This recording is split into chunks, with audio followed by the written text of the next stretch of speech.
మాస్కోలోని Indian ఎంబసీలో పనిచేసే సతీంద్ర సివాల్ అనే వ్యక్తిని ఈరోజు యాంటీ టెర్రర్ స్క్వాడ్ వాళ్ళు అరెస్ట్ చేశారు.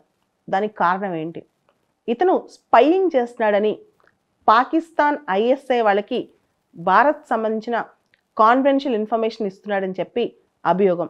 ఇతను ఇంట్రాగేట్ చేస్తే అతను సాటిస్ఫాక్టరీ ఆన్సర్స్ చెప్పలేకపోయాడు. దాంతో అతన్ని అరెస్ట్ చేశారు యాంటీ టెర్రర్ స్క్వాడ్ పోలీసులు. ఇతను ministry of external affairs, ministry of defence, Indian military establishment సంబంధించిన సమాచారాన్ని చేరవేస్తున్నట్టు తెలుస్తోందన్నమాట. ఇతని పైన ఇమీడియట్గా కేసు బుక్ చేసి ఇతను అరెస్ట్ చేశారు ఉత్తరప్రదేశ్ మీరట్లో. ముఖ్యంగా అఫీషియల్ సీక్రెట్స్ యాక్ట్ 1923, అధికార రహస్యాల చట్టం 1923 కింద, తర్వాత ఇండియన్ పీనల్ కోడ్లో section 121A waging war against the state, దేశానికి వ్యతిరేకంగా కార్యకలాపాలు చేయటం, వీటన్నిటినీ సెక్షన్స్ బుక్ చేసి అతన్ని అరెస్ట్ చేశారు. దేశానికి వ్యతిరేకంగా స్పైయింగ్ చేయడం అంటే చాలా పెద్ద నేరం అనమాట. ఇక్కడ పఠాన్ కోట్ 2016లో పఠాన్ కోట్లో మన దేశంలో అటాక్స్ జరిగాయి అనమాట.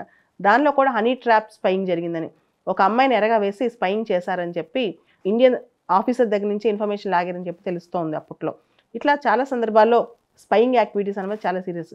జనరల్గా ఇతర దేశాల వాళ్ళు మన దేశానికి వచ్చి స్పైయింగ్ చేస్తారు, ఇలాంటి స్పైయింగ్స్ ఉంటాయి. కానీ మన దేశం వాళ్ళే బయటికి ఇతను డబ్బులు తీసుకుని మెయిన్గా డబ్బుల కోసం ఇన్ఫర్మేషన్ వదులుతున్నట్టు బయటికి తెలుస్తుంది. ముఖ్యంగా దేశానికి చెందిన అత్యంత రహస్యమైన సమాచారాన్ని రెగ్యులర్గా అతను అప్డేట్ చేస్తున్నట్టు వస్తుంది వార్తల్లో.